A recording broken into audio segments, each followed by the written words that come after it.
Hello and welcome. I'm Brent Garvin with Plan Mecca. I am the Senior Product Manager for Plan Mecca USA, and I want to thank you so much for joining us today for this next hour with Dr. Peter Green.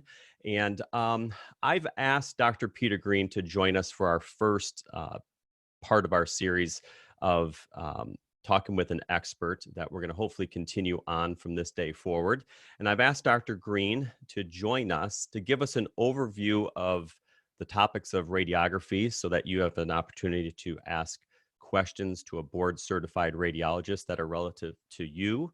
And so hopefully this is an informative webinar. We hope that it's interactive and you bring your questions for this opportunity with Dr. Peter Green. So why did I choose Dr. Peter Green and why did I choose this topic? I chose this topic pretty simple because it seems like during this time, if the topic isn't about infection control, it seems to be about x-rays. And Dr. Peter Green is someone that I respect and admire. And if you don't mind, Dr. Peter Green, saying hello to everybody and let everybody know who you are. Hi, nice to meet you all. And Brent, thanks for having me. I'm Peter Green, like you said. So I am an oral maxillofacial radiologist based out of Raleigh, North Carolina. So I actually did my dental school training at the Medical University of South Carolina and then did a 3-year residency at UNC Chapel Hill for oral radiology. Fantastic, fantastic. So we're going to be opening up the lines here for questions. So as far as how things are going to progress forward from here, at the bottom of your screen, you should hopefully have Q&A section. And so if anyone in the audience has a question for Dr. Peter Green, you can use the Q&A section versus the chat. We'll reserve the chat section for any technical difficulties, and those moderating can help you. But the Q&A section is where we would like you to post questions so that we can field them to Dr. Green appropriately as they come through. So, Dr. Green, I've known you for just a little while now. I mean, it's only been a few months. I'll say that from a personal standpoint, you and I have hit it off on a personal level and come to know each other pretty quickly. And I've had a lot of mentors in my life. And when it comes to x-rays, that's my personal passion. I live and breathe radiography. And if I could turn back time, I would probably be sitting in your shoes in the bat cave looking at x-rays all day. But I've had an opportunity to be trained by some really good radiologists. Those that come to mind that you might know of from the textbook days, you know, Dr. Bob Langley, University of Texas, who probably wrote the book. I would say Dr. Dale Miles, who's probably been one of the biggest champions for CBCT since its infancy and back in 2006. And I got to say, I've had a lot of mentors, and in a short time, you've taught me a lot. So I want everyone to understand, like, who is Dr. Green? Who is he personally? Yeah, well, kind of like you, I'm a tech nut. So the fit of radiology is pretty natural for me. So my wife's a dentist too, by the way. She's a pediatric dentist. But in dental school, you know, I just really grew fond of gross anatomy. That's like this rite of passage that everyone has to take in order to progress to the next level. And I just loved it. You know, that combined with my love of technology and also photography, I really enjoy photography as well. So all of those things kind of combine into my desire to pursue this as a career. You know, I feel that, you know, there are many different treatment plans to treat a specific disease, but it all starts with the right diagnosis. And I really feel like if you were to have a diagram of all the different areas of dentistry, one of the things in the middle that would be touching, you know, all aspects of our field is radiology. We all use it every day. So for me, I feel like radiology is kind of a rising tide. A rising tide lifts all ships. And so I think if you can really hone your diagnosis or up your radiology game, that really helps you as a practitioner. Right. Yeah. So, excuse me, as far as, courses and all that, it seems like right now is the time where we're locked up and we're all, getting inundated with educational courses. And now We we have are. to filter through all the noise and figure out, which ones are the most informative, which ones can give us the best information, the Mhm. most accurate information. And so we're seeing trends towards radiography, which Mhm. is very, very interesting. Of course, infection control is number one, but it's amazing how a close second is your category. Mhm. Why do you think all the attention is on it right now? Why we're taking pause? Why this topic? Mhm. Yeah, that's a good question. I think that with radiology, again, all aspects of dentistry kind of touch that subject. But I mean, even before the current environment, CBCT is always a hot topic, as well as extraoral imaging now with infection control. That might be a mode. An imaging modality that a lot of dentists use in the near future as we all start to open up shop again. So, those combined with, just people's interest in the subject, I think people who have CBCTs in their offices, know that there's more to see in a scan, as opposed to just a PA for example. And so they might want to use the opportunity to just increase their knowledge. Right. Yeah. Right. So you did a lecture, a webinar a few weeks ago. I know you've done plenty, and I've been following you through your web series with even other organizations that you lecture for. And so I've seen you present. I've learned from you, as I mentioned before. But a few Fridays ago, it was a holiday weekend. I remember it well. Oh yeah. And you decided to do something crazy, which is let's do a lecture on a Friday night of a Hmm. holiday weekend.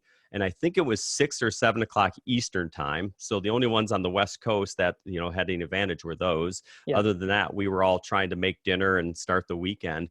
And it was an hour long. And if Yes. you remember right, you got done, let's say 45, 50 minutes into the program, and we opened it up to Q&A. And I don't want to say things fell apart. They started steamrolling, and literally everybody was throwing question after question, and we couldn't stop it. I And had you a would ball. answer a Yeah. question, and then there was another one, and people wanted to know how to manipulate images. They wanted to know how to do things and find fractures and all that. And it Yeah. was probably the most interactive CE I have ever experienced. Oh, And so kudos to you. All thank right. you. So Thanks. kudos to you. Um, that's why I want to continue this conversation, Yeah, right? of Where course. we Yeah. left off. That was the Mhm. whole purpose of us getting together. I called you. I said, we've got to talk more about the questions that everybody wants. So Of that's what course. this is all about. Right. Who you are and all that, that's fantastic. The passion that I have is fantastic, but it's more about those attending the CE course, how they can get something out of this. Of course. So I've got a bunch of questions, right, that were left over from the vault Okay. from that Friday night. And so we opened that up and peeked inside, and there's a lot of common questions. Okay. And one of the main ones that we received that night, and I when I would go in and train offices, they would ask this most common question, and that was, if I was a board certified radiologist, how would you set up an image? So I'm a dentist. I've got cone beam. I'm thinking of getting cone beam, whatever the reason is. And they're standing in front of a 3D image that they just downloaded. Hmm. What's the first thing that you would advise? Like, you're in your bat cave, right? So you got lights dimmed. You don't have reflections on your monitor. Hmm. You're taking diagnosis very serious, and you want to get a, as you mentioned, right, the proper treatment plan or the diagnosis correctly the Hmm. first time. Hmm. what do you do to set up an image? Can you share that with everyone so they can understand what you do to get everything going, like the baseline? Does that make sense? Yeah, of course. Yeah, so first, I mean, the first things first with the lighting, like you said, you have to have the proper lighting, ambient light, as well as the first thing I do when I set up a scan is I always change the contrast. So do you mind if can I share my screen? Would that be okay? Yeah, you should have full Okay. access there. Otherwise, I can hit the button. Go Okay, ahead and I try it. will do that. Let's see. So yeah, so this is just part of a lecture that I did the other week on using cone beam CT. So uh, here, yeah. So this is just an image of the MPR view, so the multiplanar reconstruction view for viewing cone beam CT. And so after I adjust the lighting, actually the first thing I do is I adjust the contrast of the image. And so this is a screenshot of Romexis, but there's this toggle bar here to adjust the contrast. So, you know, changing the contrast is, people like different, some people might like higher contrast, others might like lower contrast. So for me, what I do is I adjust the contrast until I see a difference between the dentin and the enamel. So sometimes I might bring up a scan and everything looks washed out. So the thing I look for is adjusting the contrast so that I see a stark difference between that enamel and dentin. But in terms of scan manipulation, we can see here on the screen this axial view of the scan. The patient's head is turned to the side. And so one thing I brought up the other week in the webinar is using the principle of symmetry. So just making sure the patient looks the same on the right as they do on the left side. And so if we look at this axial view, the patient's head is turned to the side. You know, in this coronal view here, it looks like we can see the patient's orbit and their maxillary sinus on this side, but we cannot see it on this side. So it makes viewing symmetry very, very difficult. So as I'm scrolling through, you know, I can see a condylar head there. I can see mastoid process, part of the condylar head on that side, but I'm just not getting, you know, that principle of symmetry. And really just checking to make sure everything looks the same on the right as it does on the left side is the quickest way to pick up on any abnormalities. And so you'll see in the bottom left of your screen, I just reoriented the patient so that they were looking, you know, straight forward. And so again, now when I'm scrolling through in the coronal view, everything looks the same on the right and the left side. And so I do that in all three views after I adjust the contrast. So here we are, I just as an example, I tilted the patient in the coronal view, and here in the axial view, you can see, you know, things look different between the right and left side. You know, I see part of the maxillary teeth there, but I don't see it on the opposite side. It just looks very messy. So again, I just tilt the patient back, you know, in the coronal view. And now everything is symmetrical in the axial view. And last but not least, you know, patients with the, you know, if they're using either a chin rest or, you know, if they're hunched over in the scan, sometimes their chin might be tilted up or down. So here's me just kind of pointing out what the scan could look like if the patient's head was tilted. And again, everything is distorted in this view here. So what I do is I just make sure that the hard palate here, which you can see in the scan, I just make sure that that is parallel with this blue line here. So let me fast forward. Yeah, there I am adjusting it, and you can actually see the hard palate is parallel to this blue line here. So again, you know, after I adjust contrast, I just make sure that the patient is oriented correctly in the volume.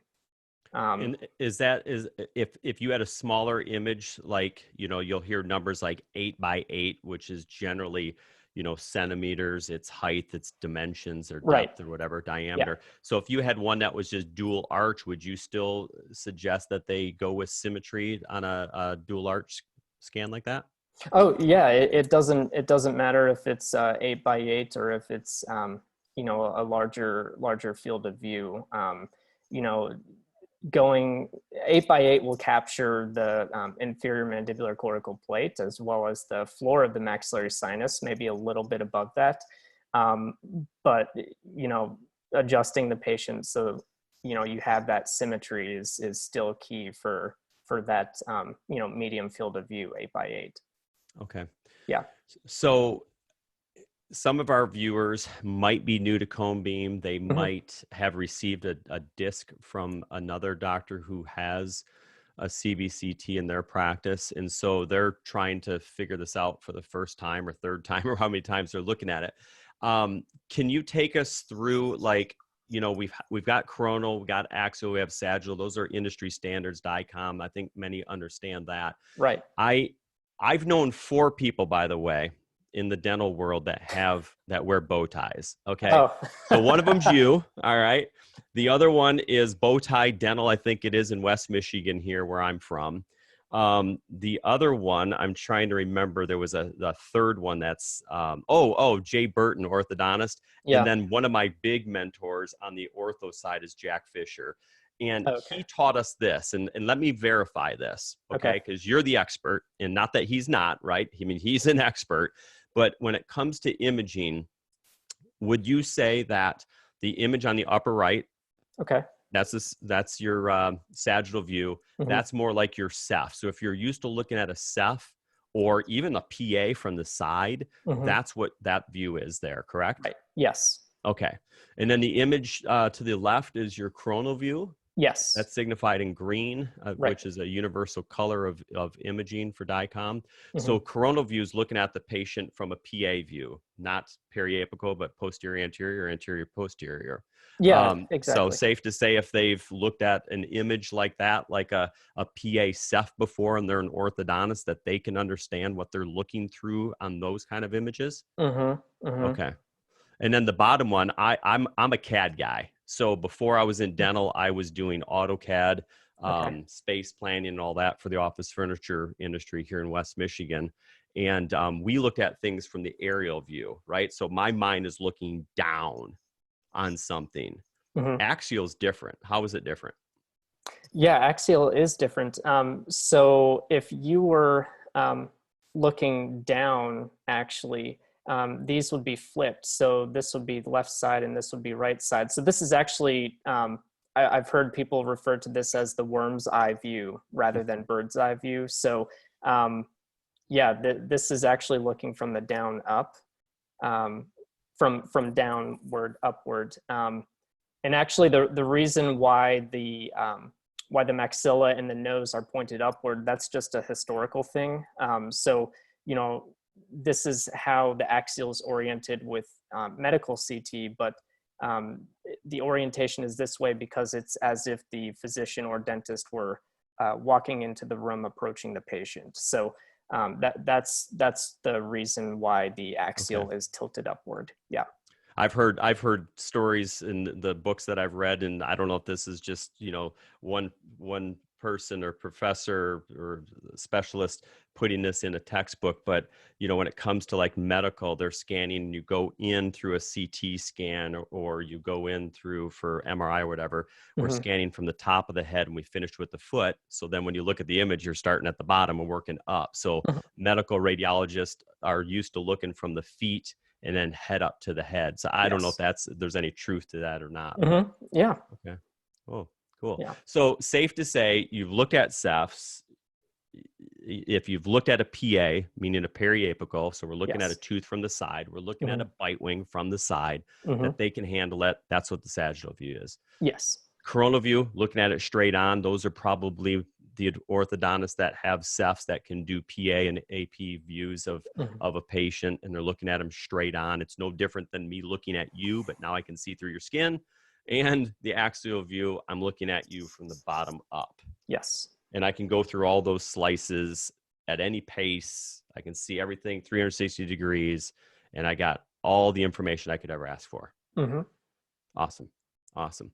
So let's turn it over. I appreciate that overview. I think the questions that are coming in, that addresses those. We have on the Q&A side, that's where we can put in our questions, everyone. And so let's kind of go through, and while we're on this topic, is there any, we have Jody from Plan Mecca helping me here today. Thank you, Jody. Is there any questions regarding what was just shown there, or anything related to looking at an image? Yeah, we do have a couple questions about getting set up. So first of all, there's a question about the orientation and whether or not you're able to correct to make sure that you're symmetric on all different types of CBCT software. Yes.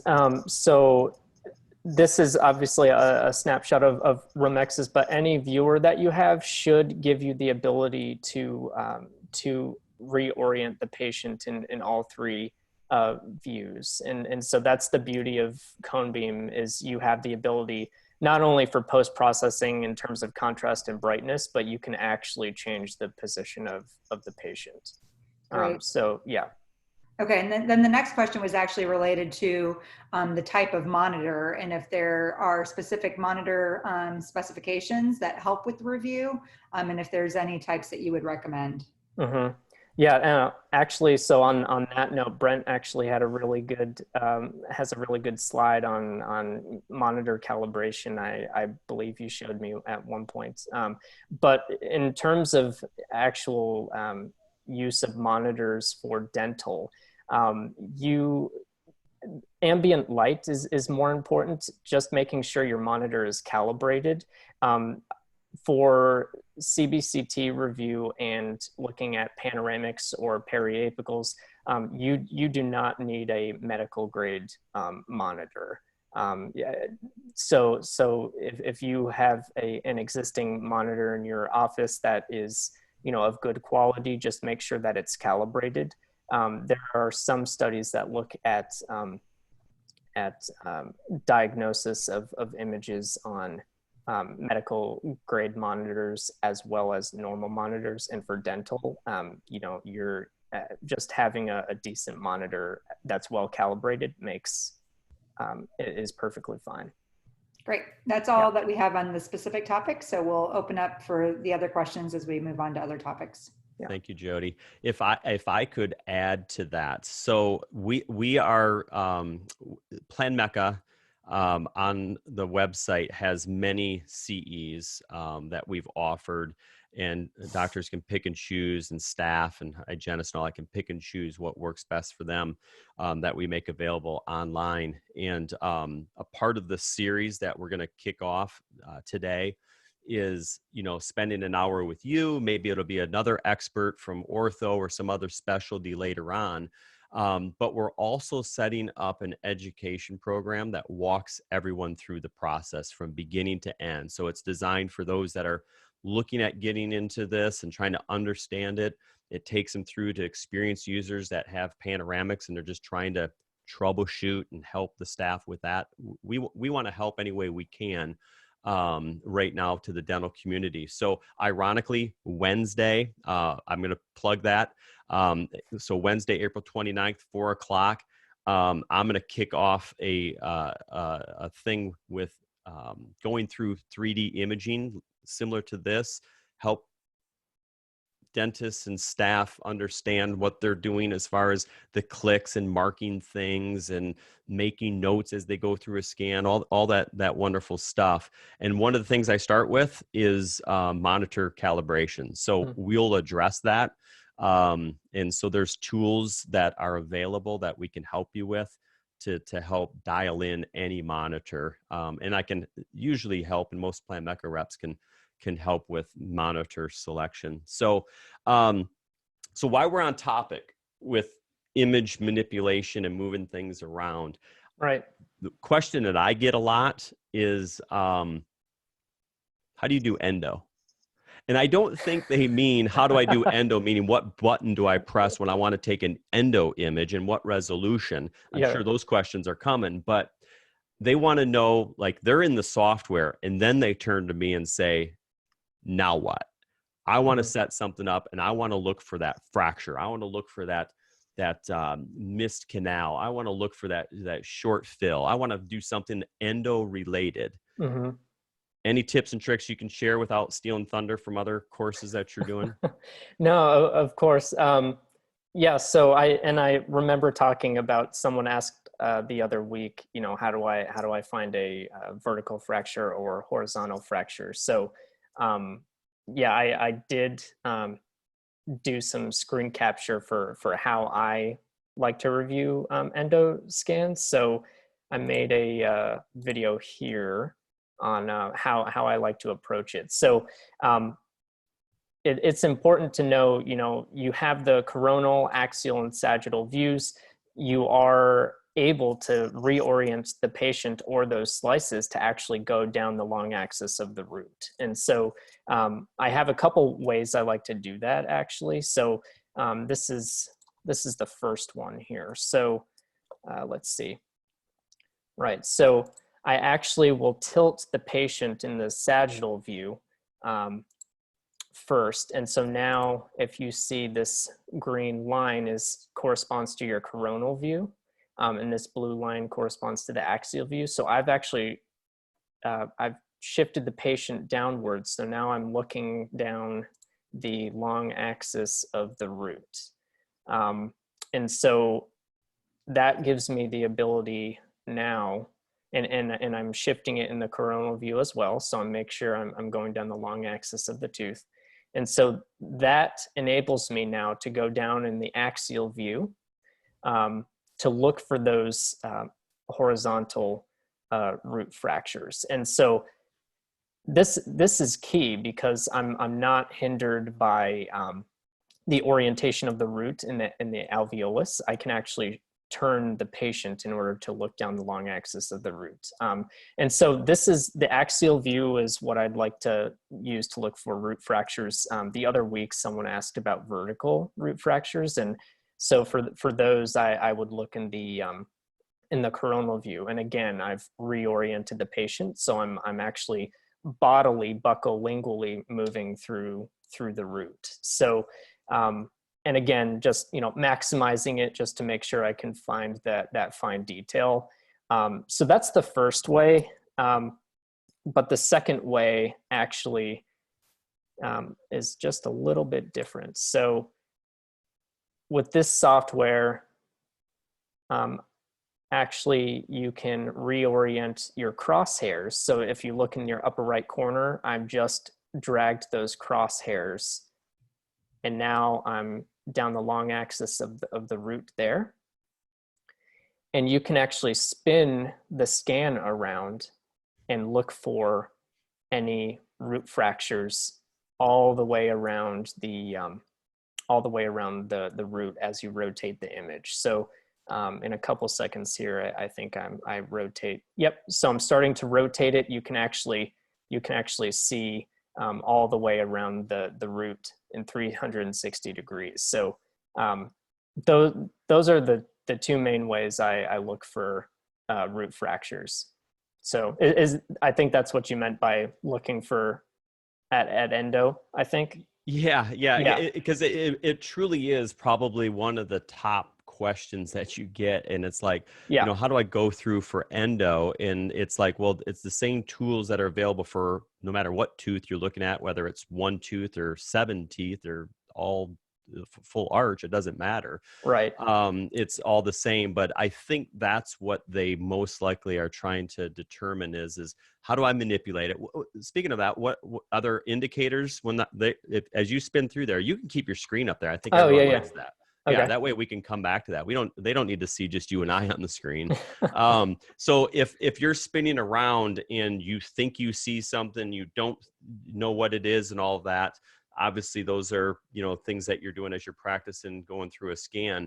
Are there other indicators on the image that might say that there's a fracture? Because everyone's shopping for a fracture, right? Yeah. So That's one of the things about CBCT. So, root fractures can be really, really small. And so sometimes you don't actually see the fracture itself, but you see signs of a root fracture. So I guess the classic example would be that people might think of would be, number 8, for example. If we pretended that this number 8 actually had a post in it and then had a crown on top of that, so the post can weaken the tooth, and if there is a fracture, it's usually at the apex or at the terminal end of that post.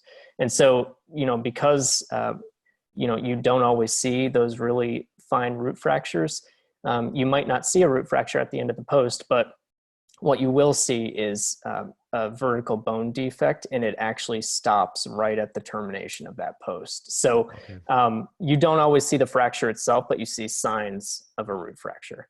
Okay. Right. So is it pretty common for someone to go through a scan? Let's say I'm a GP. I'm going through a scan. I'm using contrast and brightness to my advantage. I'm thinning out my slice. I'm thickening it up. I'm really, looking at, patient, history, clinical indications, things like that. And then if I still don't know, that's where I either, work with a specialist or someone like you that would help them go through a scan. Yes, exactly. It's always helpful to have a second opinion. And so, and that kind of goes along with 2D versus 3D. If the clinical signs and symptoms don't really add up to what you're seeing in a 2D PA, for example, that would be an indication to jump to 3D. And so, and again, if the 3D still doesn't answer your your diagnostic question, then, I would send the scan to either your friendly endodontist down the street or a radiologist. Yeah. Okay. All right. So if they know it, they see it, they've got everything they need, that they're not being sent to a board certified radiologist to be read just to be read. They're doing it if they need the help and they need to lean on somebody, correct? Oh yeah. Yeah. Okay. It's all about education. Yeah. All right. Perfect. Okay. So I'm going to bring up a sore subject. Oh gosh. You're not going to like this one. Okay. All right. I told you we were friends, but I didn't tell you how good of friends we were. So this is what I do to all my friends. I push on them. All right. I'm going to push on you. So a few Fridays ago, holiday weekend, we already talked about that. You were going through stuff and questions were flying all over the place regarding, frustration, right? Like they were like, I take an image, I don't know, I do the best I can. It's not my fault. It's the X-ray that I'm using. It's their fault. And that's fine, right? Those are normal feelings that a clinician has and can have, and they deserve to feel that way. So you said something that I thought was the biggest shock factor in all of dentistry. And you were talking about the different modalities, and you were lecturing on cone beam, not 2D, not bite wings, none of that. You were focused on cone beam. So I understand that there was a lean towards 3D, but you said something that I found interesting, and I actually grabbed it. All right. So you said there was some sort of study out there regarding the accuracy of an intraoral X-ray. And you put it at some crazy, ridiculous number that was super low. And so I, being nosy Brent that I am, go and research this stuff, and I find it. And I think this is the one you were talking about. It's the International Endodontic Journal. And they were looking at 3D and PAs from not from a cavities detection, right? This isn't bite wings. This is somebody coming in, has pain, and they're looking for an abscess, for example. And it showed the X-ray was 24.8%, rounded up to 25% to be nice. Right. And it put it at 25%. And so I'm still going through and I'm like, this can't be right. I mean, how can this be? And so I'm starting to look at other studies. And this one's from the AAE joint position statement with your organization, the AOMR. And there's a lot of stuff in there. If anyone's never read this update in 2015 that you guys wrote, you did a fabulous job, by the way. And it said the best studies that the intraoral sensor could possibly do to detect a periapical lesion, Right. put it at a whopping 40%. Right? So you cited this one at 25. Your organization cites it that it put it at about 8 or 40%. This one took cone beam at 100% accuracy, right? It's 100% right. Right. They cited the worst study that could ever be found on cone beam, put it at a staggering 76%. So where am I going with this? Best study for cone beam, worst study for intraoral. Worst study, or best study, I'm sorry, for intraoral, worst study for cone beam. It still was double the accuracy. So can you elaborate on that study? Because everyone's trying to get their mind around it. They're thinking small machine, small radiation, big machine, big radiation, whatever they're thinking. And they're like, how in the world can the gold standard be like that? Can you elaborate on that? Yeah. So and naturally, I guess I would bring up the intraoral versus cone beam, but it's all about anatomic superimposition, right? Okay. So you have the thick buccal and palatal cortical plate that the 2D sensor sits behind, and so you are essentially passing that beam of radiation through all of that material. So it all comes down to anatomic superimposition. And so actually I've got a slide that looks at that study. I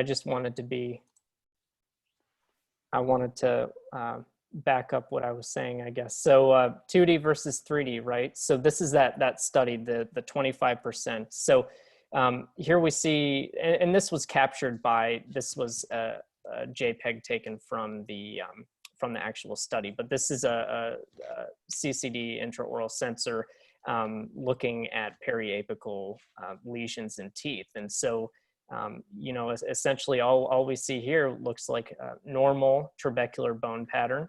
But if we take a 3D scan of that same area, we can actually see that there is a lesion associated with the apices of that molar. And here we see that lesion as well. So just as a caveat, this is not a vertical fracture through the crown. This study looked at 6 different cadaver mandibles. And so, after processing, the mandibles and everything, they artificially created some of these lesions and had to section the teeth. But essentially, they found, 25% of the lesions with intraoral, and they found 100% of them with cone beam. And so that came from the International Endodontic Journal. And so, I mean, it's pretty stark contrast between 2D and 3D imaging. And so, right. I know I didn't bring it up last time, but my research in residency looked at something similar between 2D and 3D, but it was actually looking at alveolar bone defects, so like perio bone loss. And so I found in my research, 3D was twice as likely to find those vertical bone defects. So, okay, I'm making a note because we're adding that to the list of our lecture series. Is we're going to talk to you and the other experts about studies, and we'll dig them all up and we'll have some conversations. I think this is important stuff. Yeah. Cool.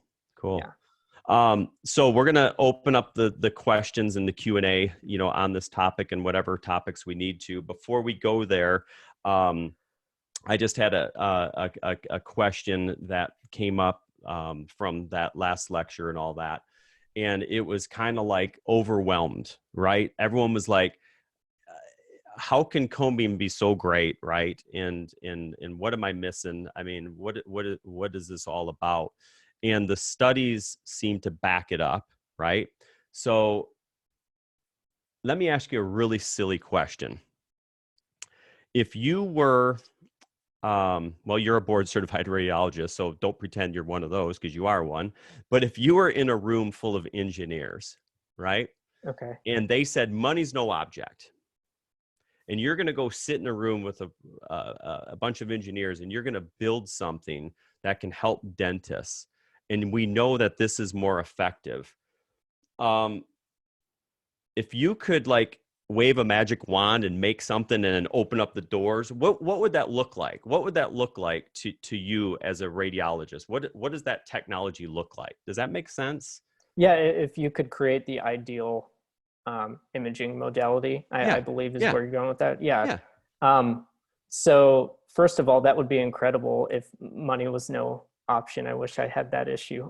Don't we all? But so if I were to have the ideal modality, it would be to it would be highly sensitive, right? And the ability to see beyond the cortices to accurately detect lesions.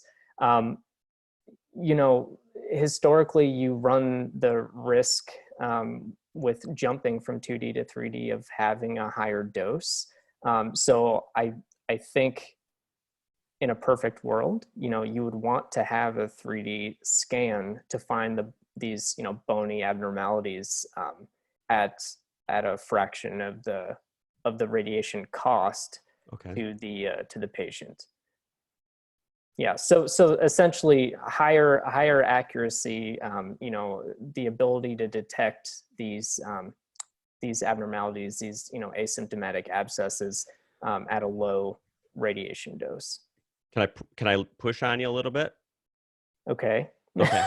You're getting nervous, right? It's like, what is this all about, right? So, I mean, this is CE, right? This is C at the finest. So, yeah.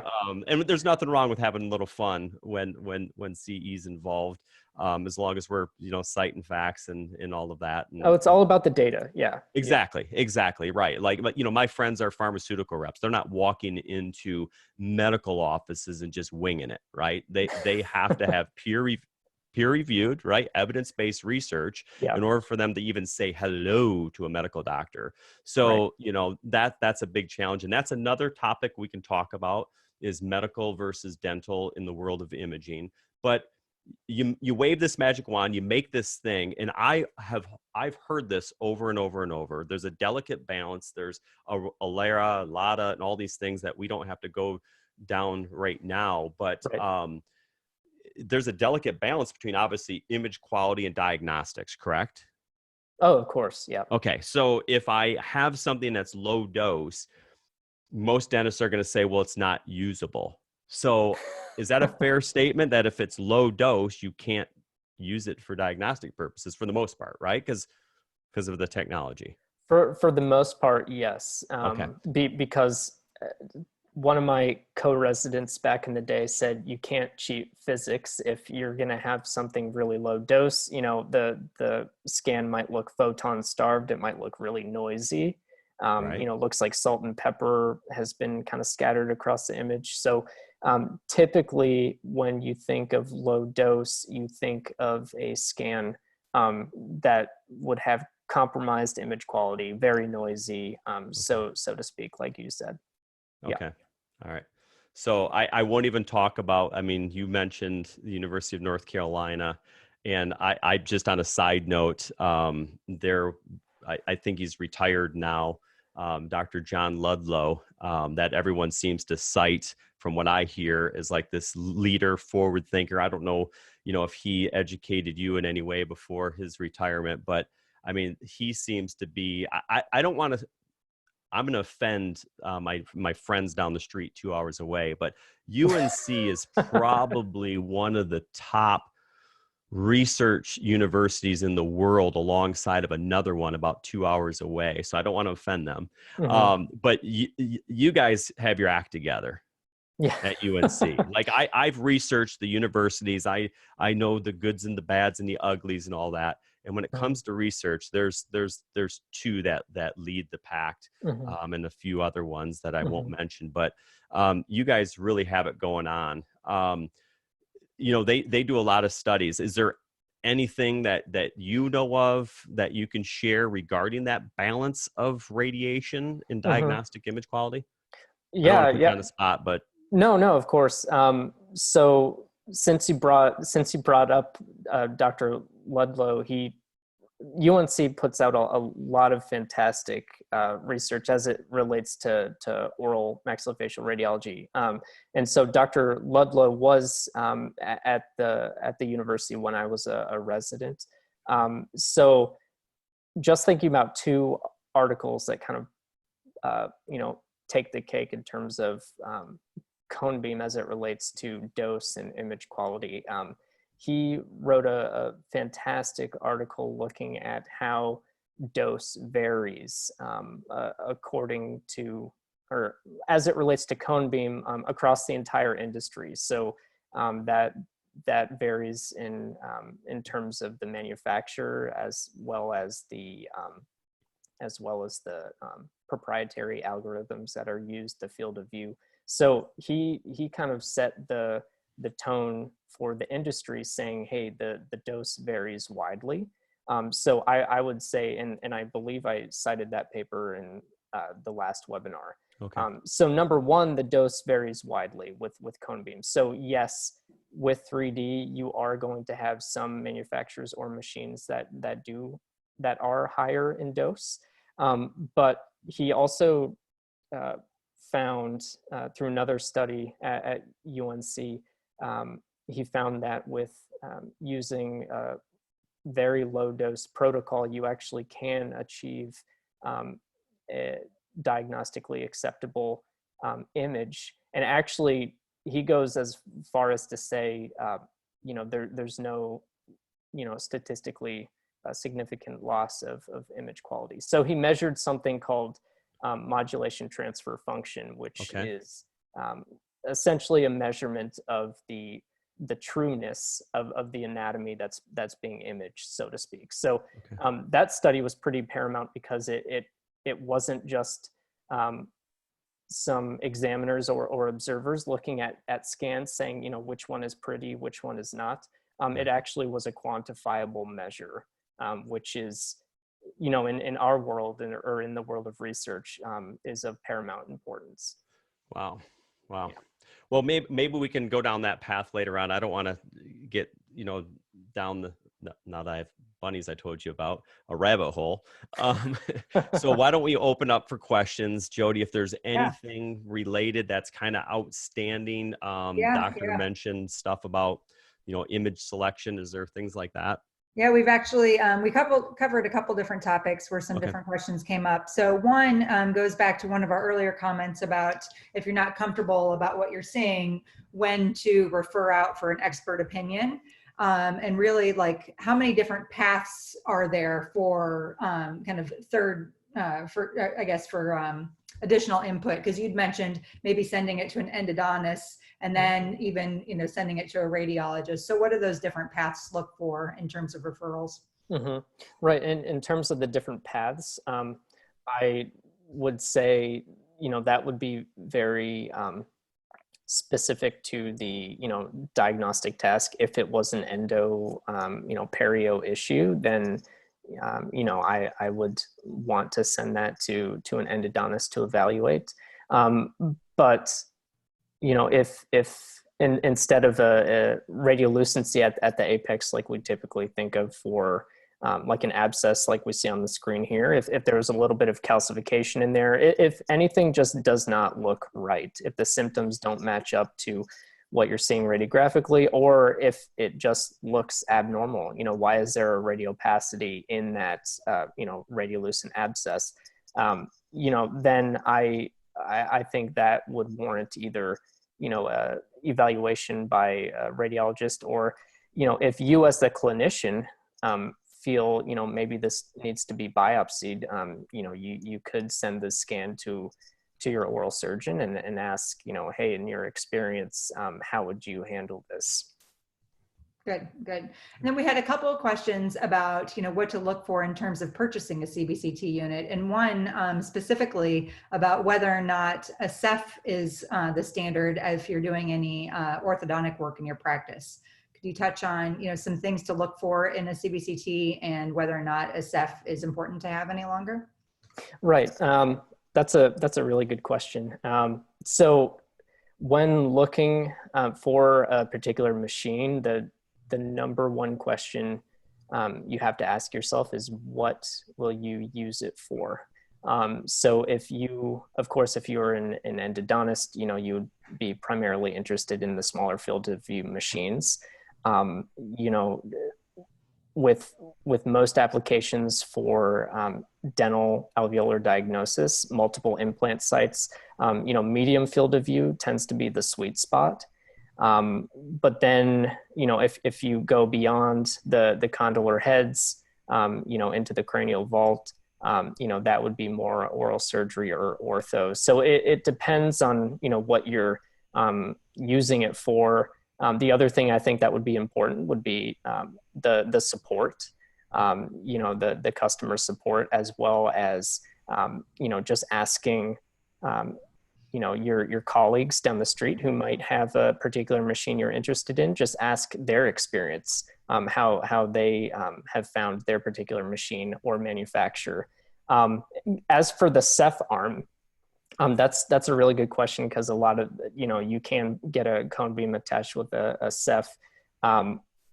So 2D Cephs would be, you know, mainly used for, you know, viewing and tracing for ortho purposes, like viewing the frontal bone, nasion, you know, sella, all the way down to the mandible. So if you were to have a cone beam machine that was a medium field of view, for example, and you were an orthodontist and you had a medium field of view CBCT machine, you could not reconstruct a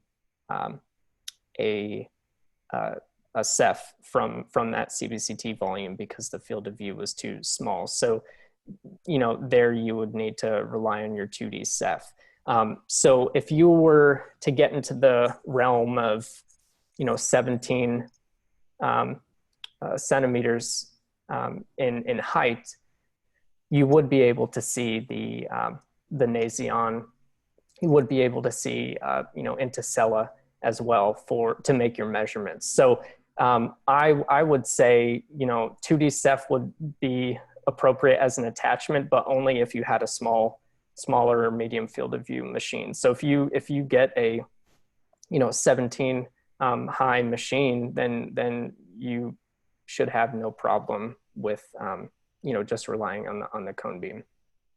Great, thank you. Yeah. I think that we can kind of keep going, and then there's some other questions on other topics, and I can see if you guys cover it. Yeah, that'd be great. Okay. So since we're on that topic of image selection, that's one of the big things of, you know, Ceph arm, no Ceph arm, all that sort of stuff. Mm-hmm. You mentioned small for endo. You mentioned like a medium, and then you mentioned a large. And I'm seeing a trend with imaging that they fall into those categories. Right. And so small field of view, I'm assuming that's endo, right? So single tooth, you know, a couple teeth, up, you know, opposing tooth, types of images. When it comes to like your go-to average general practitioner, not doing any ortho, doing some endo, looking at a little sleep apnea, whatever it is, what's the go-to do you normally see in the medium size images out there? What size images typically? Yeah, so medium field of view is a sweet spot. So most often I think of, for the general dentist who's looking for overall diagnosis of teeth not limited to one quadrant, I would say 8x8 would be a fair thought. 8x8 or even into the you know, 10s or 11s as well. You know, 8x8, I think I mentioned it a few minutes ago, it gets you all the way from the bottom of the mandible to into the maxillary sinus a little bit. So you're just beyond that sinus floor. That's appropriate for all dentoalveolar diagnosis.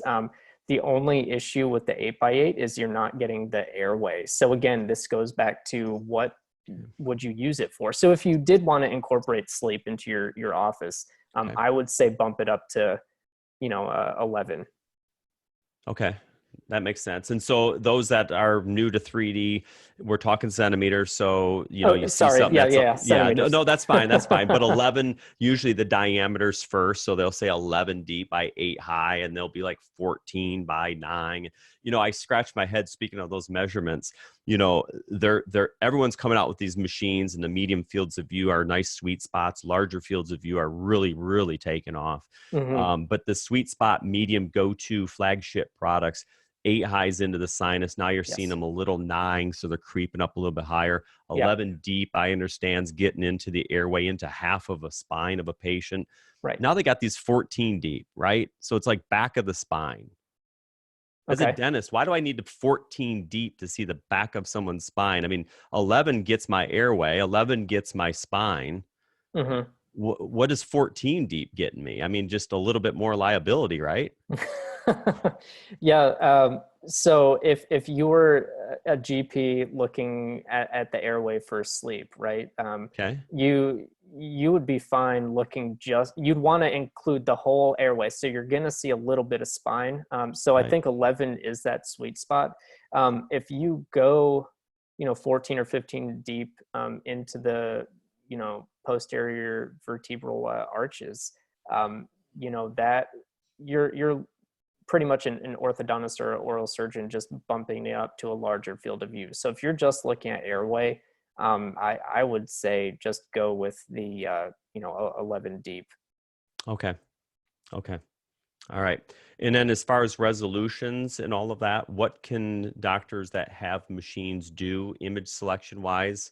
I don't want to give away all the secrets, but I Mm-hmm. mean, what are things that, you need for image sizes or Mm-hmm. I'm sorry, resolution. So I'm going to place an implant. What's a good go-to resolution? Sometimes that equals voxel size, and we can help users with that.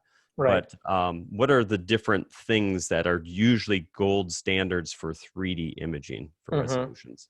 Yeah. So with endo, just kind of start small and work our way up. So endo, of course, you are looking for those minute fractures, really, really thin fracture lines. So, you're getting into the, 75 micron, 100 micron range. But for implants, just, measuring bone height as well as buccolingual Okay. width, you would be fine with, 500 micron. For larger fields of view, the voxel sizes tend to be bigger as well. And so for ortho, if you're just looking for, is the canine buccal or palatal to the tooth, you just need to see where that is in space. So you can use like a 600, micron voxel size. I think Dr. Burton, you mentioned him. He also wears a bow tie. I checked out his webinar a few weeks ago, and he made a really good point about, selecting the voxel size based on the diagnostic task. So if you're just doing, preliminary cone beam to see, where those teeth are in space, buccal or palatal, if the canine's impacted, large voxel size is fine. But then once you are, starting to move those teeth, closer to the cortical plates on either side, you do want a little bit of smaller voxel size. So maybe in the 400 range, 3 or 400. So it all depends on the diagnostic task. Okay. Yeah. And so we're wrapping up on the hour. This went super, super fast, as I knew it would. Let me just finish up with a question that came through regarding as far as as far as like reading scans and going through a scan. Is there any chance you had your presentation up there from other lectures, and I don't want to steal thunder from other things you're doing. Is there anything in there, tip and trick wise, like as I go through a scan, I'm looking at a 3D image, you told me the starting point. Are there any like 2 or 3 tips that you can just give us right now while we got you on the phone? on this for webinar? how to look through a scan. Yeah, like I'm going through it. Am I breaking down the image Right. left and right? Am I Yeah. looking at a certain region? Do I go to my region of interest first? Do I go to Exactly. last? What are Right. some So things that you can recommend? right. So the first one that I always talk about is symmetry, right? So just making sure that the patient's oriented correctly. The biggest thing for me when I'm teaching cone beam is just make sure that you have a workflow that fits for you, and you do the same thing each time. So for me, my tip would be to start in one of the views where you can look for symmetry. So axial view, and then I like to move to the coronal view because you can compare right and left sides. And then lastly, I use the sagittal view to look at the apices of the teeth. So I tend to do my region of interest last, just because you asked. I look at the entire scan first, and then I end with the sagittal, because usually these are taken because of teeth, right? So I look at the teeth last, and I use that in the sagittal view. But just as an aside, some people, what works best for them is they divide the screen into thirds. So they start, at the nose and the teeth, and then, do a few passes that way. Second, they go to the middle and look at the condyles, and then at the end, they look, at the airway. So it's whatever works best for you, as long as you do the same thing every time. And just when I talk about symmetry, I just want people to know the only thing I'm looking for is differences in form, difference in density of the bone, as well as looking for any variations of radiopacity or radiolucency. Okay. Yeah. Well, that was helpful. Thanks for sharing that trick and tip kind of a thing.